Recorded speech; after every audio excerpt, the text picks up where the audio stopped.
Nagaa akkam jirtan hordoftoota Nagaa TV baga deebitanii gara chaanaalii keenyaa nagaadhaan dhuftan.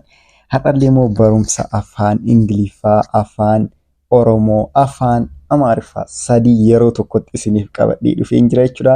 Warroonni TikTokiidhaan na hordoftan yeroo baay'ee barumsa akkanaa akka qopheessinu ni beektanii. Garuu immoo kuuwwan keessan YouTubeidhaan yeroo baay'ee kan na hordoftan yoo jiraattan jechuudha. Afaan sadeen YouTubeidhaanis jalqabneerra jechuudha. Yaa afaan tokko barachuun yeroo tokkotti gaariidha. Garuu ammoo afaan hundaayyuu amma fakkeenyaaf afaan Oromoo sirriitti ni beektu dheetan yaada. Afaan Amaariffaa immoo hamma ta'e yoo kan yaaltan ta'e afaan Amaariffaa keessanillee hamma ta'e guddisaa deemtanii afaan Ingiliffaatiin illee barachaa deemtan jechuudha. Kanaaf kana qofa osoo hin taane immoo Nagaa Tiyuubiin warroota onlaayiniidhaan qo'achuu barbaadaniif barachuu qofaa miti qo'achuu barbaadaniif daayirekt shaakalliidhaan qo'achuu barbaadaniif kophaa keessanis ta'uu danda'a, namoota guruupiidhaanis ta'uu danda'a, nu dubbisuu dandeessanii isin qo'achiisnaa jechuudha onlaayiniidhaan. Okay, warroonni haarawaa taatan sabiskiraayib godhaa, laayik gochuun ammoo hin irraanfatamu miti. Amma gara barumsa keenyaatti dabarraa jechuudha. Okay, mee nama tokkoon amma maal jechuu barbaaddanii jaalallee qabdaa kan dhiiraa jechuudha. Amma asirratti jaalallee qabdaa jechuu barbaadan maal jettan afaan Amaariffaatiin fiqireenyaa aለ jaalallee jechuun fiqireenyaa jechuudha. Amma fiqireenyaa aለ amma asirratti sh jenneeti wanti jenna allesh maalifi dubartiidha kan gaafachaa jiru jechuudha. Jaalallee qabdaa yoo jennu dubartii gaafachaa jirra. Kanaaf afaan Amaariffaatiin amma kan afaan asirratti kan akkana hubattan barbaadu afaan Ingiliffaa keessatti yookaan afaan Oromoo keessatti jaalallee qabdaa yoo jettan dhiiraafis jechuu dandeessu, dubaraafis jechuu dandeessan. Rakkoon qaba. Afaan Ingiliffaa fi afaan Amaariffaa keessatti garuu afaan Amaariffaa keessatti fakkeenyaaf fiqireenyaa allesh akkanatti jettan. Maalidhaa fi dubaraaf jechuudha. Dubaraan jechaa jirtan. Fiqireenyaa allek yoo jettan ammoo dhiiraaf ta'a jechuudha. Asirratti garuu dubaraaf jira. Okay, afaan Ingiliffaatiin ammoo do you have a boyfriend? Do you have a boyfriend? Jaalallee dhiiraati. Jaalallee dhiiraa qabdaa? Kan jedhu bakka bu'a jechuudha. Okay. Maal isiniin jechuu dandeessi jechuudha? Lakki hin qabu. If lucky lakki hin qabu jedhamuu dandeessu jechuudha. Ay የለኝም. Ay የለኝም. Lakki hin qabu. No, I don't. No, I don't have. So, lakki hin qabu.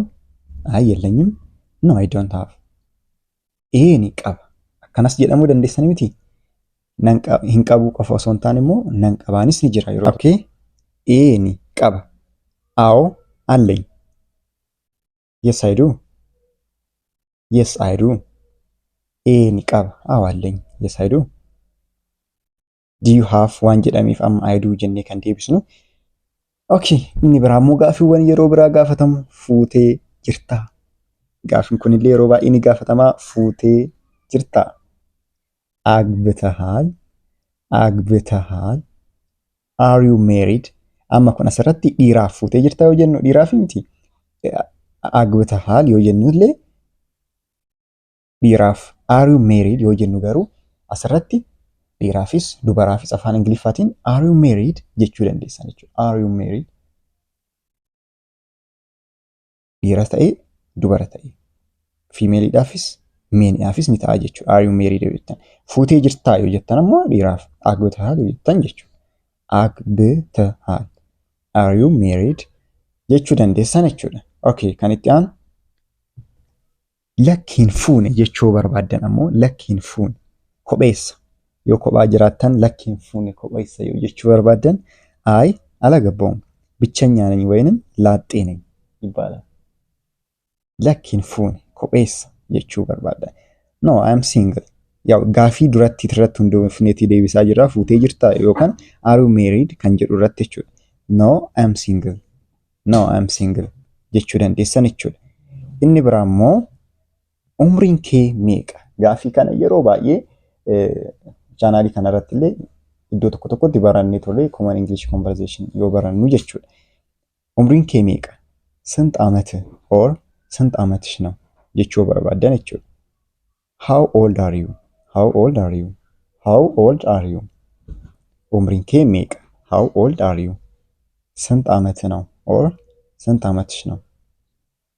ani waggaa 22 ani waggaa 22 22 ዓመቴ ነው 22 ዓመቴ ነው ani waggaa 22 I am 22 years old I am 22 years old I am 22 years old I am 22 years old I am 22 years old ani waggaa 22 22 ዓመቴ ነው hojiin kee maali? ስራ ምንድን ነው? hojiin kee maali? ስራ ምንድን ነው? what do you do? what do you do? what do you do? jechuu dandeessan. yeroo tokko tokko immoo what do you do for a living akkasis ni jedhama. what do you do yoo jedhames hojiin kee maali kan jedhu ibsaa jechuudha. isin yoo barataa taatan ani barataadha.